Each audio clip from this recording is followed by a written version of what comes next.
The performative male stereotypical outfit is something I kind of love. I'm attracted to it. I know. Alexis Sunshine 83, it's always sunny here.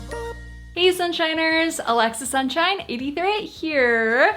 We're already well into 2026. January 2026 is about to end, which is mind-blowing. And so I wanted to do my fashion ins and outs for 2026. I made this video last year for 2025, and it's just really fun to put together a list of things that you want to see for the new year or that you're loving for the new year that's a little bit less trend related. Like some of my ins are more concepts, and then also my fashion outs of manifesting. Hopefully these will stop this year, or at least we'll see less of this year. You know, a girl can dream. Do I have that kind of power to make that happen within the universe?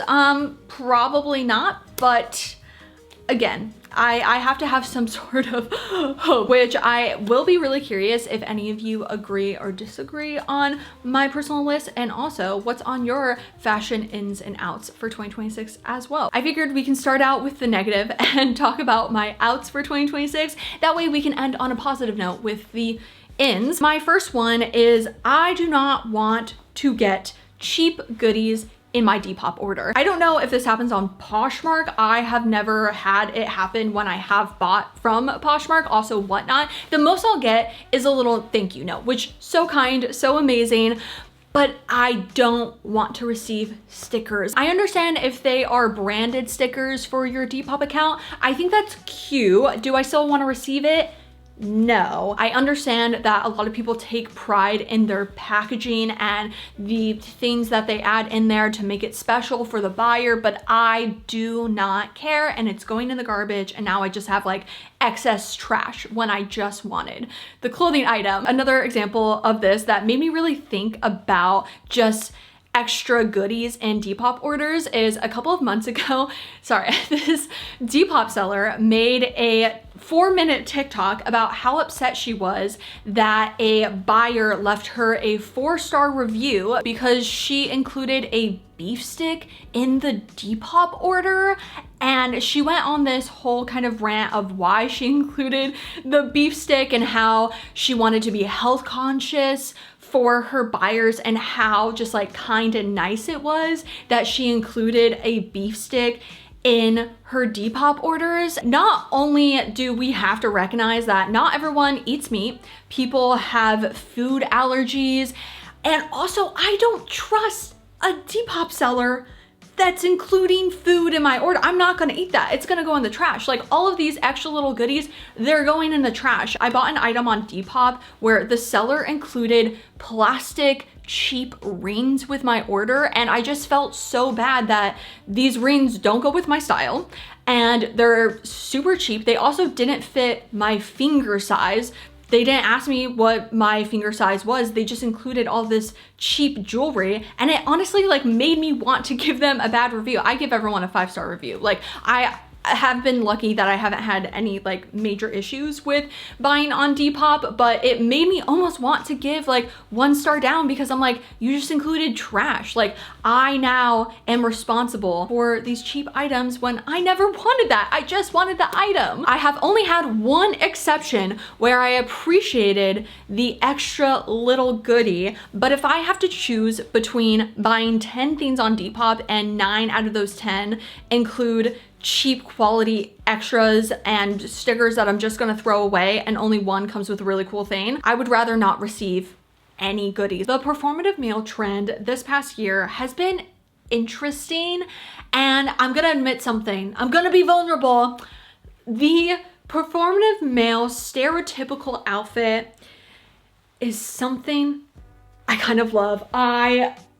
I'm attracted to it. I know. Male trends are so limited, and I have just been so sick of seeing those stupid like sweats with the like elastic or like cinching at the ankle, with like sneakers. So to see men wearing good quality vintage rigid, I mean not always good quality, but at least good looking quality denim and having an accessory of a tote bag and even a cute little top and doing their hair. Like, I'm sorry, I was excited. But if you know anything about the performative male trend, it's basically men pretending to care about women's rights, women's literature, women's interests, also matcha. Like, I'm so sorry to matcha for being now connected to the performative male trend, and also Claro. And I think that's why I'm putting it as an out for 2026, is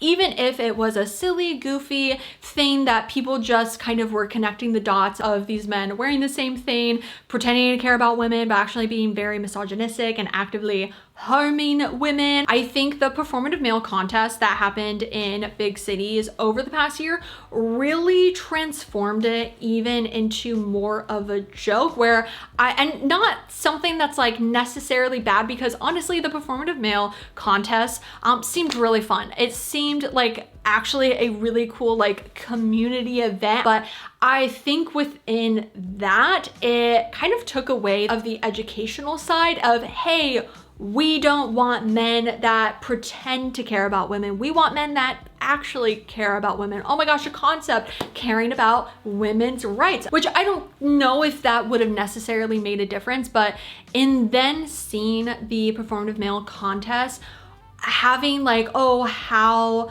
performative male are you, and all of it being based on information about women or like feminine presenting people, people that get periods, having it then kind of be a joke and like trying to be the performative male final boss. The punching bag of that joke, I do feel was more towards women and feminine presenting people. Again, maybe a too woke take, but I would love for in 2026 that if there is a male or masculine presenting trend, that the punchline isn't women. Whatever was the craze with Labubus, the Starbucks Bear Cup, Trader Joe's tote bags, Stanley limited edition cups where people were getting in fights, camping outside for like the craze and insane resale value of all of these. Can we just not have that in 2026? I know that is very delusional for me to hope for, because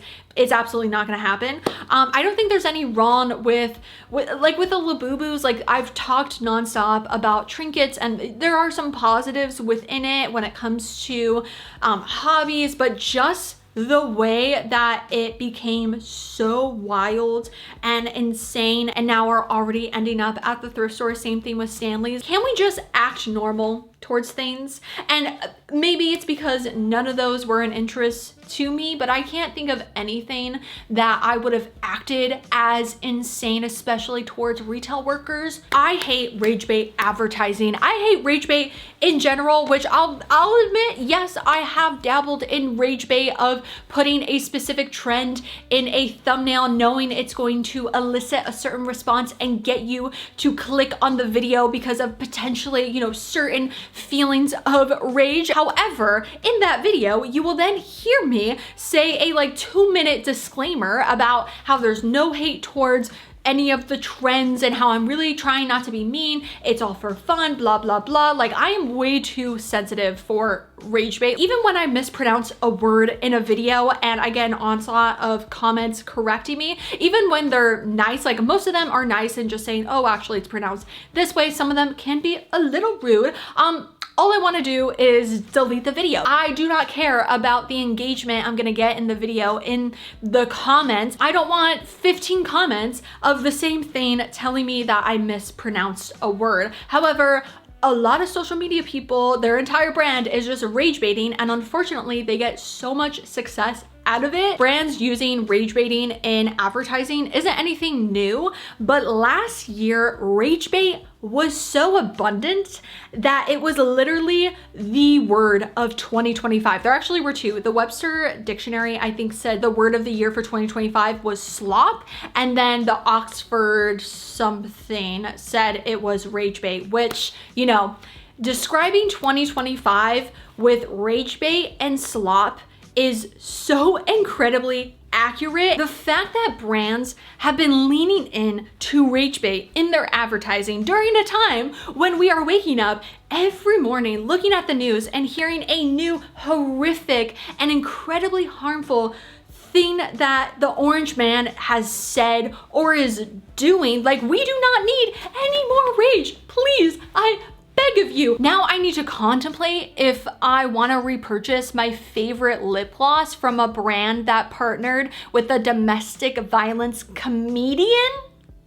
Really? Or, oh, now I can't buy these jeans because it's potentially promoting eugenics? Like, was that really all worth it? Can we please just have wholesome, whimsical advertising? I mean, I know it's capitalism, so the base of it is corrupt, but just stop with the rage baiting advertising. I beg you, I am on my hands and knees. I don't need any more rage. Talking about rage, something that is out in 2026 for me, very, very delusional. My entire outs list is just extremely delusional. Bad people buying my favorite companies and like good companies too. In 2025, Wild Deodorant was bought by Johnson & Johnson. They basically own everything. Like you do start getting very nitpicky when you realize everything is owned by one terrible company. The worst one has definitely been in 2025, EA being bought by the Saudi Arabia government and Jared Kushner. The Sims is my happy place. I have been playing since Sims 1 in 2000. The fact that it's now being tainted by the government that is buying it, and any money that I give to The Sims would then be going towards a government that jails gay people and just has so many human rights violations that I do not believe in. Then on top of that, like if that wasn't worse enough, OpenAI is possibly going to buy Pinterest. And again, it's almost nearly impossible to completely avoid terrible companies because they own basically everything. But it just really is frustrating when there is a brand that's doing actually good stuff and to see them be bought by a terrible company, and like the ethics that you have to figure out, like that company is doing good stuff, but then the company that they're owned is doing bad stuff. Ugh, we should not have to go through these mental gymnastics of just wanting to support good brands. Okay, enough of the ranting and negativity. Honestly, I was getting really upset. So it's time for the positive, my ins for 2026, which the first one was one of my ins for 2025. And I just wanted to say it again because it's still like a number one in and something I want to continue to see, continue to go to, which are clothing swaps. I love a clothing swap. I was so sad I wasn't able to go to Lindsay Rem. She recently did one with the Good Loop, which if you are in Southern California, make sure you follow the Good Loop on Instagram because they do a couple of clothing swaps within the year. They've done it in Orange County, San Diego, obviously LA. It really is the most circular, now I'm gonna rage bait by not being able to say that properly. Circular fashion, and that you are taking an item and swapping it with someone else. Actually, I didn't even plan this. The dress I'm wearing, I got at a clothing swap. It is vintage, paper tag, one of the most beautiful things I've ever seen.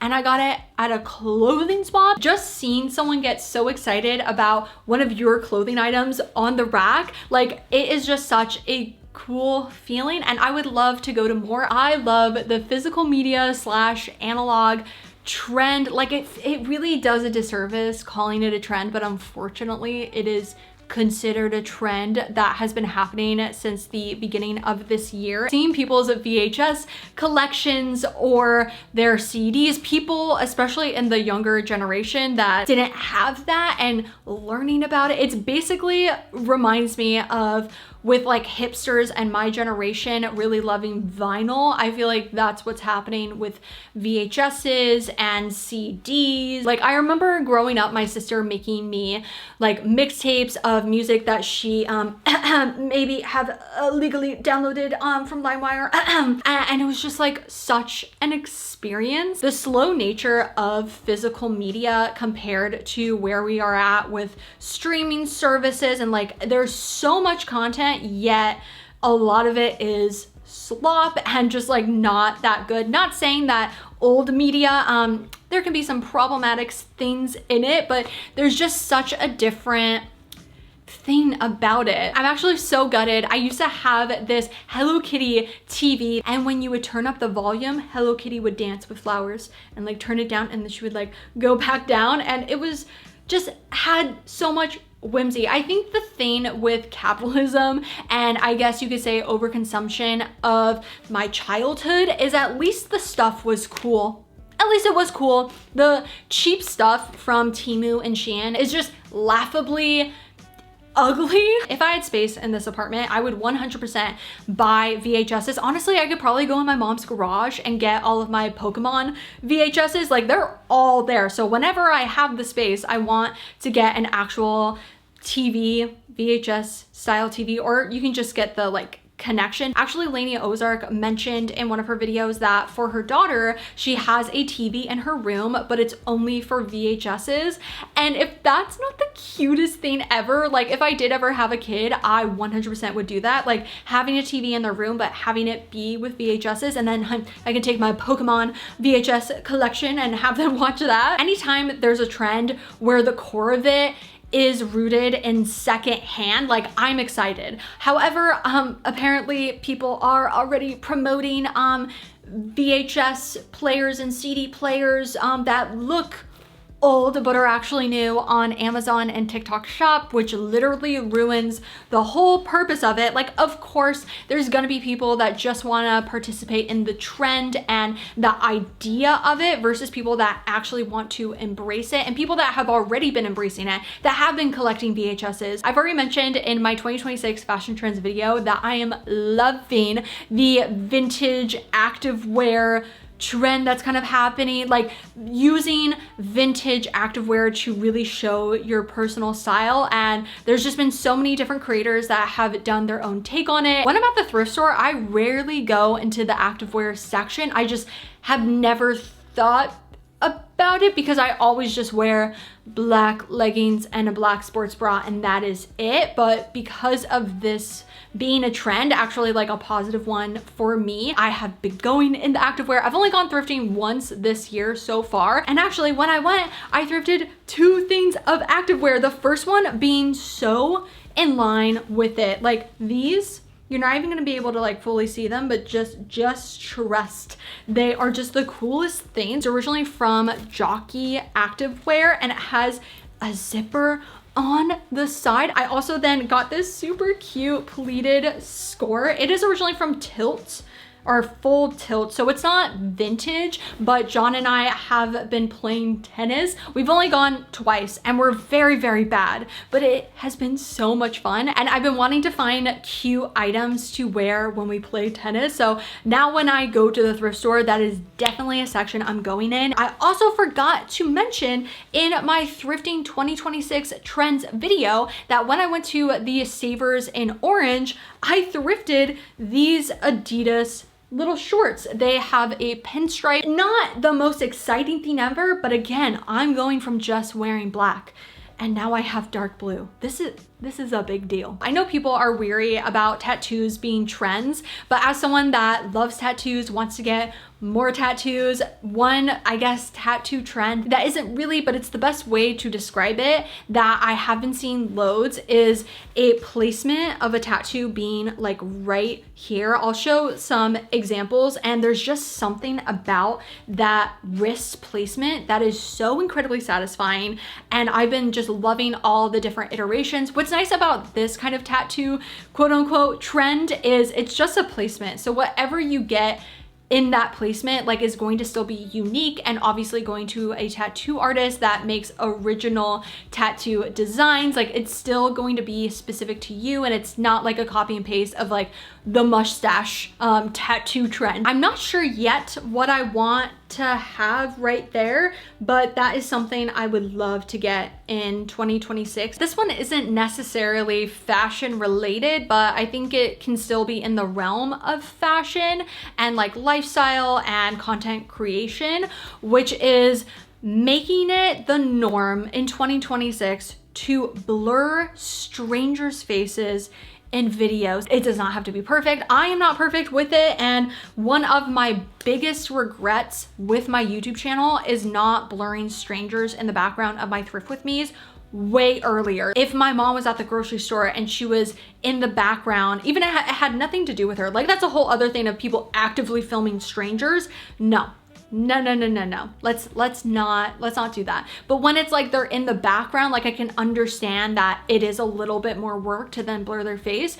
But if I saw my mom in some random person's TikTok of them filming at the grocery store, my heart would sink. I purposely do not show any of my family members on my channel and social media just for privacy. So the fact that a stranger would take away that consent from my mom and have her be in the background. I know there's been a lot of talk about like gym classes, ballet classes, yoga, Pilates, all that, of people filming other people in the background. Some people ask beforehand, but I think it's the norm right now not to, and then not to blur out the people's faces. Like, I would be horrified if I was in the background of a workout class that I did not consent to be in the video. And sometimes you don't even see the camera as well. Like, when I'm going thrifting, my camera is pretty big, but people still don't know I'm like filming. And I do really try when I film to wait until there's no one behind me. Sometimes people are really fast, but that's why having the blur tool,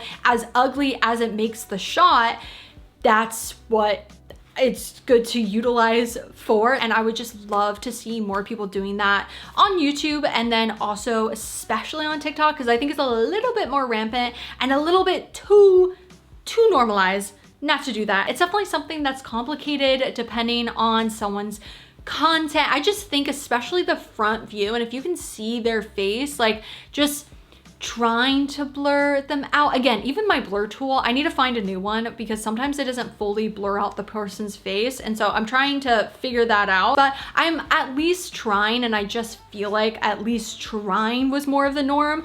I don't use CapCut, and I know most people edit their short form videos on CapCut.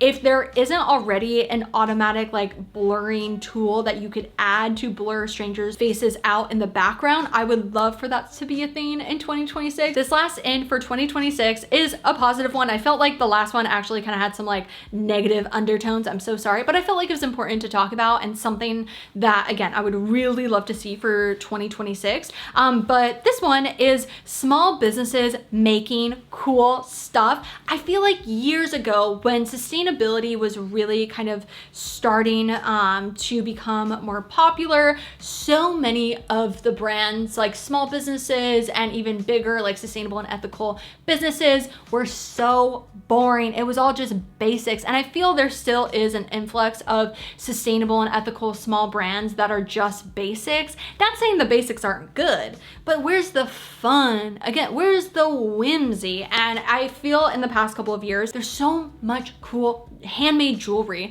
from sustainable and ethical small businesses, home decor from the coolest ceramic brands, actually like sustainable and ethical and paying workers for their skill, knitwear. Like, I just think we are actually in the time of some of the best small business stuff, and I want my money to support them. Like, if you're gonna make something new, like I always, say secondhand first, but when you need or want something new, like having it be from a brand that then still kind of is in line with your values and is just making then cool, interesting stuff. Like, if you're gonna make something, you're gonna use the energy and the resources to make something, at least have it be good. And I just feel like they are doing that. I really thought filming this video was gonna take an hour max, but because of the rage I felt with all of my outs for 2026, it took me 4 hours. So thank you all so much for watching this video. I do need to stop yapping because I have yapped till the cows come home. If you would like to see my face again, then make sure to subscribe right down below, and also follow me on Instagram, which is alexsunshine83. I will see you all in my next video. Bye!